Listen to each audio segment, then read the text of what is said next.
Hi everybody, this is Star from Star Studio Inc. What I'm doing here is creating fabric flower embellishments. I got this idea from a crafty YouTuber named Margaret Mayer. Actually there were two. The other one that gave me the inspiration was Tutu Amy.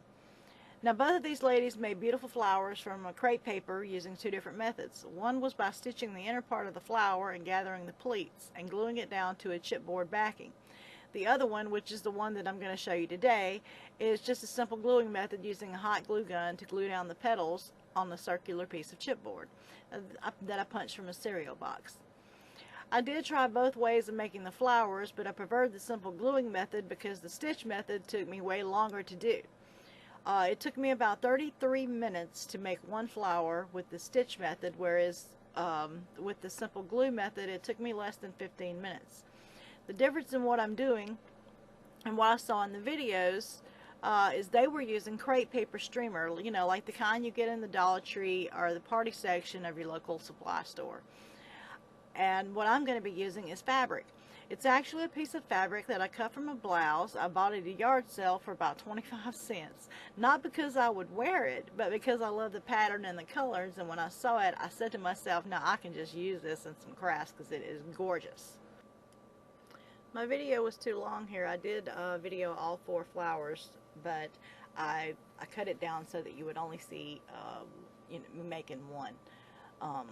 Now what I'm doing here is you want to cut the strips of fabric. I didn't measure it. I just cut the back of the blouse from seam to seam, and I didn't measure the width either. I just kind of eyeballed it, and it's not exactly straight, but it doesn't really matter because you're going to be cutting you know, like circular shapes in the petals anyway. So you want to fold it in half, and then fold it in half again, and then fold it in half one more time. Now you want the last fold to be at least 2 inches because you want to be able to make 2 petals out of the, you know, out of the folded material. And you want to fold, cut it so that it's just at the edge where the, you know, where the folds are, so that it will cut all the sections apart. And then you go in and you make one little loop, and then you turn, and then you make the second loop. So at the finished product will actually kind of look like the top of a heart.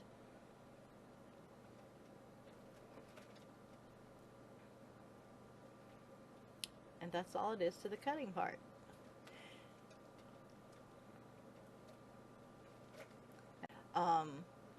What I did here was whenever you fold this, you're going to have, it's going to be, you know, like each side's going to be inside out, so you want to turn it so that all the sections are up. Because what happened to me in the one that I used the needle and thread on is I got the first piece threaded, and then when I went to put the second piece of thread on, I actually turned it around backwards and didn't realize it until after I had gotten it threaded. So I had to take it all apart and redo it.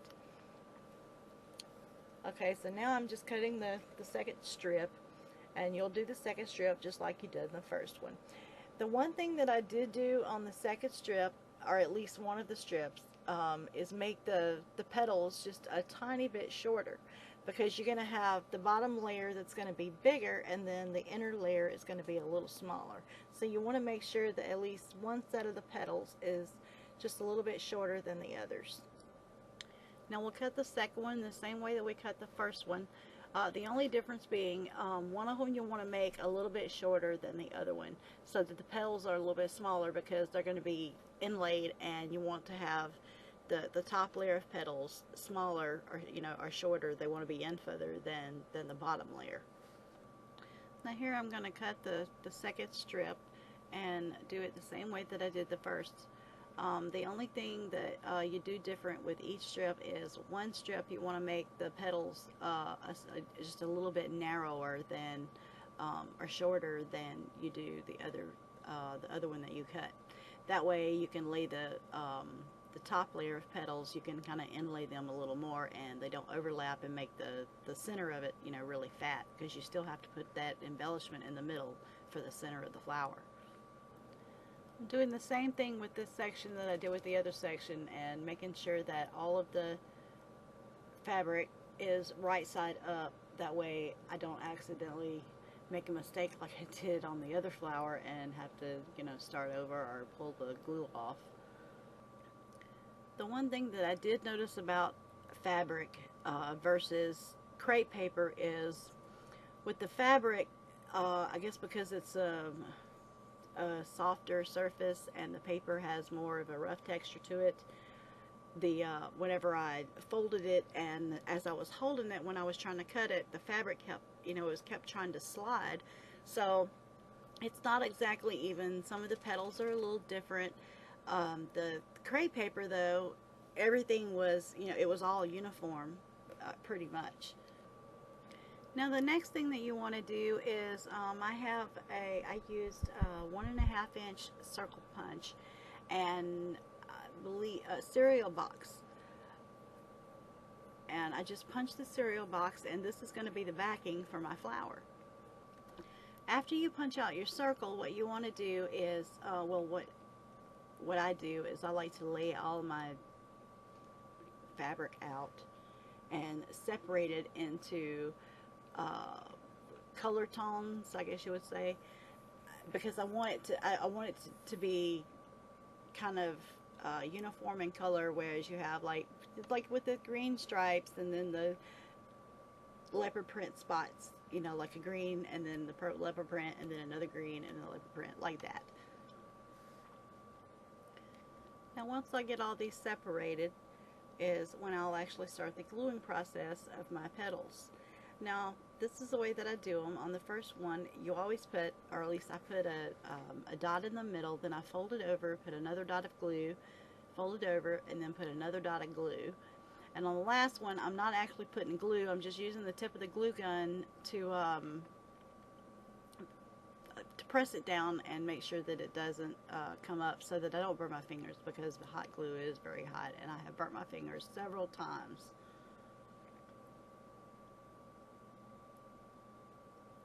So that's the first petal. It actually took me a couple of flowers to get this system down.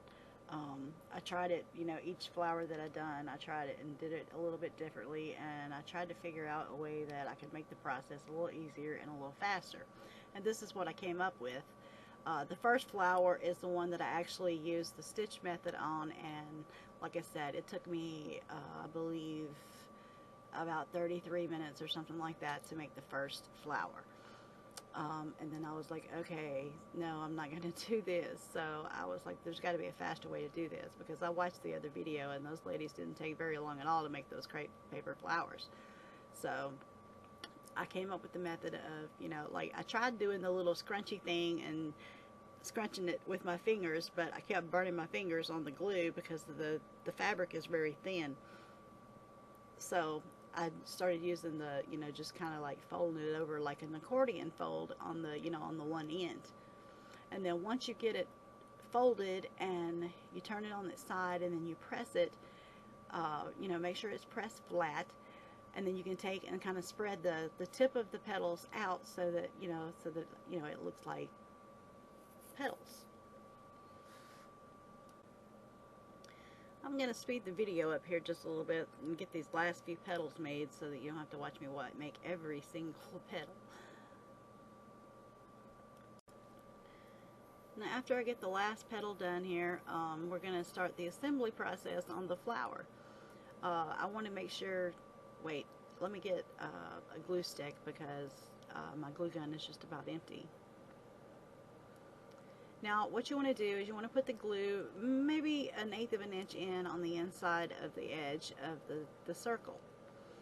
Now when you go to put the second petal on, what you want to do is you want to overlap the left side of the second petal, just overlap it with the right side of the first petal, so that there's no gaps in between each of the petals. One of the things that helps with the strings here is like when you go to remove the glue gun from what you just glued, if you make a little swirl from the, you know, as you're lifting it up, it doesn't leave strings quite as often as it does if you just pull it straight off. Oh, and the different thing that I've done with this flower than the other two flowers that I had done on previously, is the whole bottom row of this particular flower is the brown leopard print. On the other flowers, what I did was I made one set of petals, the brown leopard print, and then the second set would be the green print, and then I would alternate it back and forth. But on this one, the whole bottom row is the leopard print. Okay, I've almost got the bottom row finished. I need to assemble one more petal on it, and then the bottom row will be complete on this flower. Now the next thing that you want to do, as soon as you get your last petal in place, you want to make sure that you press everything down flat. You want to make sure that the petals are kind of even and there's no gaps in between the petals.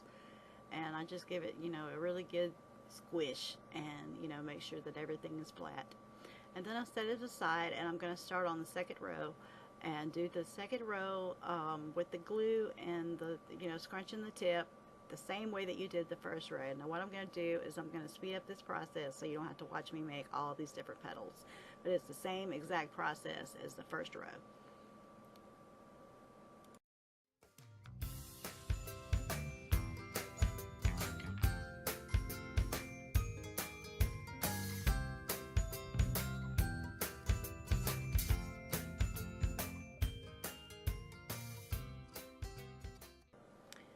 Okay, so after you finish the last petal, you want to start assembling your second row, or the inner row. Now, these petals, you want to make sure that they're a little bit shorter, so you want to go in about another 1/8 of an inch in the gluing process. And what I'm doing here is I'm trying to line up and make sure that I have the right number of petals, and to make sure that they're all going to be inlaid, and so that there'll be some of the outer petals of the bottom row showing.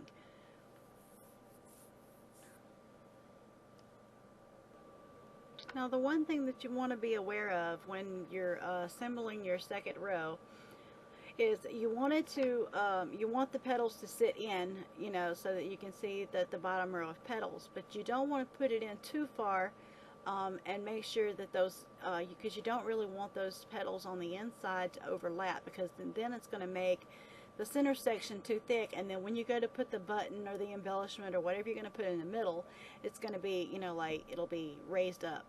So, but you want that embellishment to sit flat, around the inner edge of the top row of petals.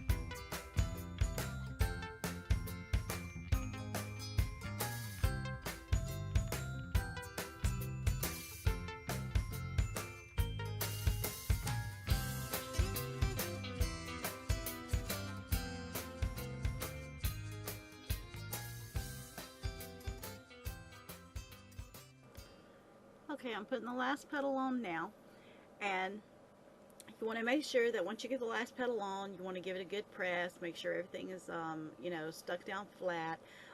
Straighten your petals out, and if there's any imperfections, like when you were cutting the strips, like I said earlier, some of them were had like little burrs on it, or because the fabric slipped, it didn't exactly cut a perfect half circle. So that's what I'm doing here, is trying to, I'm just trying to trim up the edges. And I noticed on a couple of them, like I had 1 or 2 petals that stuck out a little further than the others. It may not matter to some people, but I'm kind of a perfectionist on some things. Okay, once you get your flower all pressed down and and even trimmed out and evened up and everything, is when you're going to put your excuse me, is when you want to put your center, the center of the flower. And I have several little bins of different type buttons. Some of them have the little loops on the back, and if they have that on the back, you just take a pair of wire cutters and you can trim. Most of it's plastic and you can just trim it off. But what I use for this one, I don't really like the bling. What I use for this one is a piece of broken jewelry. It was like an earring or something like that that had a metal post backing, and I took some wire cutters and I just trimmed the post off the back of it, and you know, once you do that, it makes it all flush in the back and, you know, and smooth, and so you can just pile up your glue on your flower and press it down, and that's all you have to do. Now, the one thing about using broken jewelry or pieces that are you know, that are missing or whatever, you know, you don't have to, like, you know, if you break an earring or whatever, you don't have to throw the other earring away. Most of the stuff that I have, the jewelry pieces that I have, I get from like the flea market, where they have like a bag full of broken jewelry, or if it's tangled up or something, and I will, like, you know, buy a whole bag of it for $1 like that, and then I'll bring it home, and then I'll, you know, like cut the post and things off the back of it, and then I store it in my little bins to use for later. Now, what I did after I finished this flower was I wanted to show you if you have, like I said, like one of the buttons that has the loop. That's what I'm going to use here. I'm going to find one that I like that has one of the loops on the back.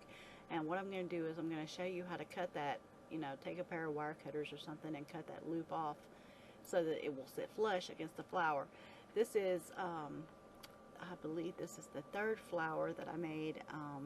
Like I said, I had videoed the process of all the flowers, and I took the best one and went ahead and, you know, decided that I would show you that one. To keep the video short, it's already getting up into like 20 minutes or so, and the whole process of all 4 flowers, I think it took me about an hour and 10 minutes or so. But yeah, this is how you do it. You just take and, you know, trim off the little loop on the back, and if your flowers slip, it you know, you can go back in and trim it again.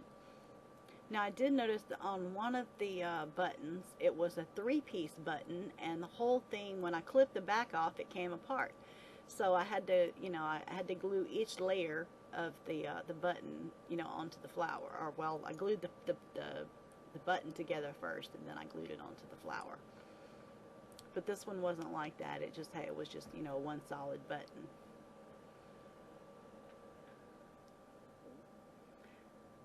I'm really glad I found these because this is so pretty. I want to go to like Joann's or somewhere, and I want to get like some clearance fabric.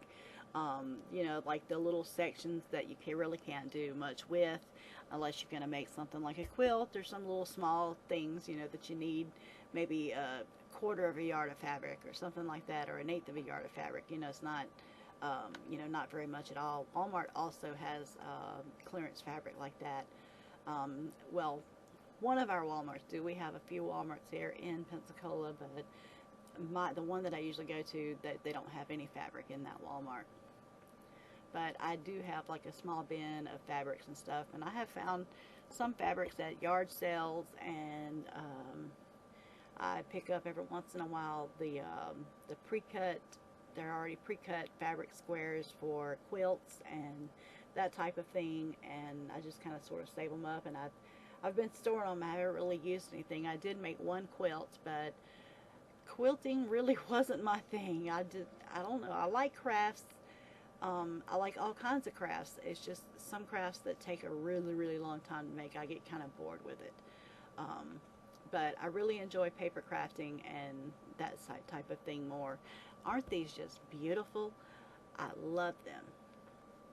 Okay, everybody, if you like this tutorial, please click on the thumbs up down at the bottom. And if you want to see more videos, remember to subscribe. I will be making more of the crafts. Thanks again for watching, and craft on. Bye!